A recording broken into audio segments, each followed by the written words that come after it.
This happened years ago, back when my family lived in a small house right beside a busy road. Across that road, there were stores, everything from a Walmart to a bunch of food places. But our side, it was all woods, thick, quiet, and shaded. My grandparents lived just on the other side of those woods. The walk through the trees only took a minute or two, and I'd made the trip more times than I could count. Sometimes I'd come across a raccoon or a deer, but that was normal, nothing out of the ordinary. One day, my mum was over at my grandparents' place and I was home alone. It was a sunny afternoon, the kind where the air is full of birds singing and everything feels peaceful. So I decided to walk through the woods and join her. I stepped into the trees, surrounded by the warmth of sunlight filtering through the leaves and the sound of birds singing. Everything felt normal, until I heard it, a voice. I stopped. "Did I hear someone?" I said aloud, scanning the woods. Then I heard it again, my name. It was my mum's voice, clear as day, calling to me. At first, I didn't think much of it. She probably knew I was coming and had stepped outside to call for me. But then I realized something strange. The voice wasn't coming from the direction of my grandparents' house. It was coming from deeper in the woods. "Mum?" I called out, confused. "Why are you out here?" No answer. Just my name again. Same tone, same pitch, no urgency, no variation, just the exact same voice over and over. I started walking toward it, slowly at first. Maybe she needed help. Maybe something had happened.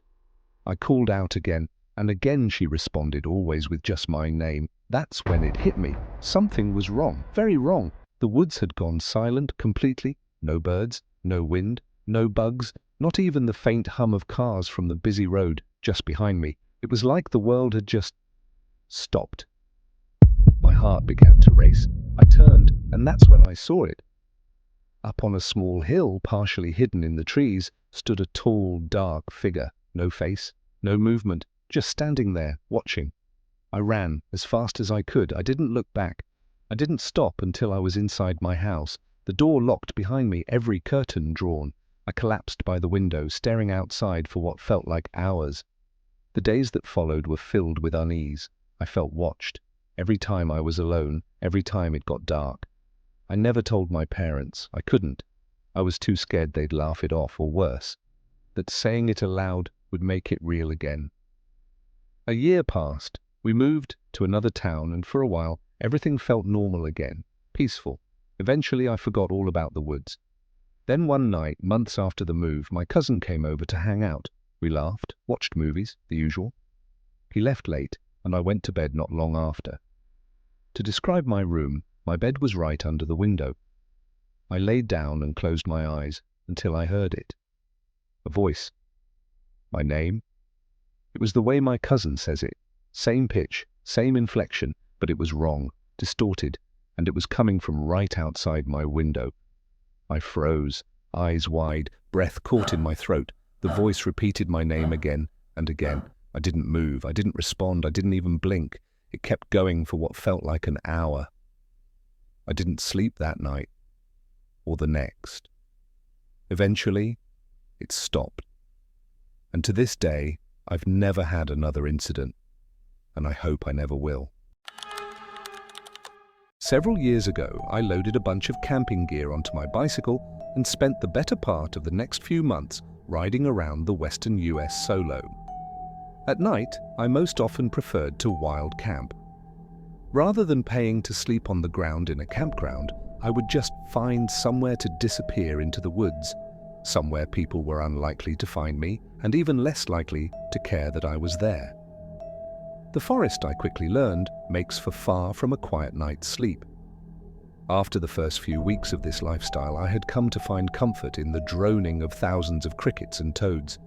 It was always a highlight of my night, though not particularly uncommon, to hear the yips and howls of a distant pack of coyotes, and I fondly recall one night when I was lulled to sleep by two owls, one on either end of my tent, hooting back and forth. If nothing else, it wouldn't take much of a breeze to stir music from the trees. A bit over a month into the trip, I was way out in the middle of nowhere. After a full day of cycling on incredibly sparse roads, I found somewhere to set up camp for the night.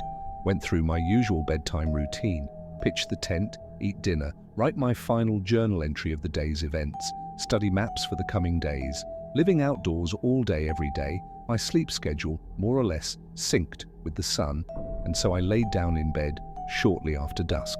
That's when I made a disturbing observation. There was not a single cricket chirping nor toad croaking, certainly no owls.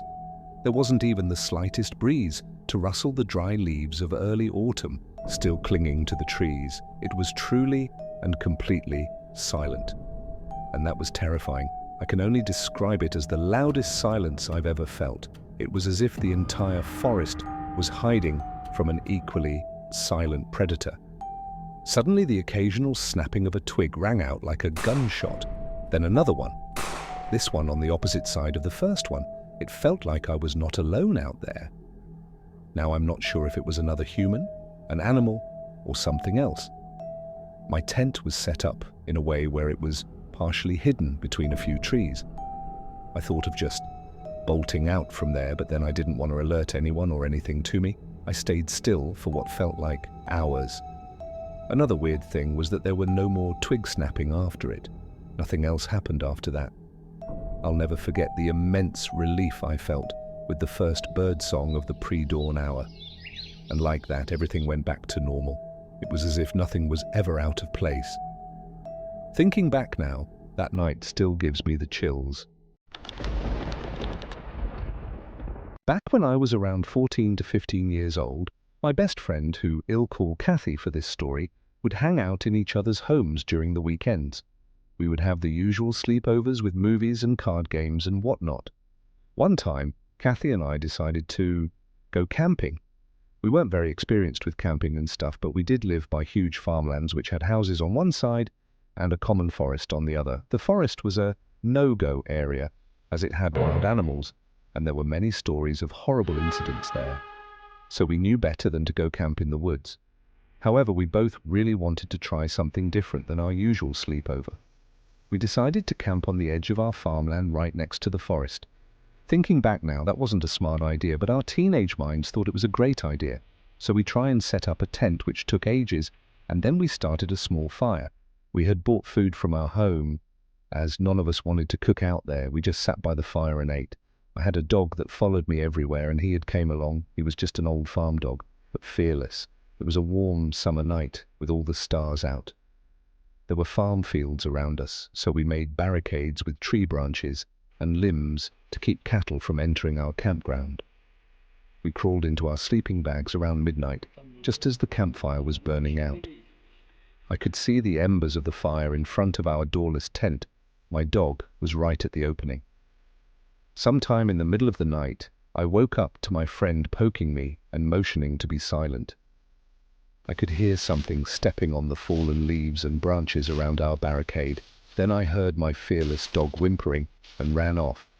Kathy whispered to let's get out of there, but I whispered back that I'd rather stay there than walk out there. Then something on two legs walked up to the tent and stood between us and the campfire. We just froze. We laid there silent for a long time, and it just stood there. After a few minutes, it left. We just laid there for the rest of the night and could not dare to go back to sleep. As soon as the sun came up, we ran to our homes, leaving all our stuff there. We came back for our stuff with my dad. Someone had gone through our stuff, but took nothing. My father spoke with all the neighbors to notify them about what had happened. Obviously, no one had seen anything, and things just went back to normal. However, me and Kathy never camped there or anywhere ever again.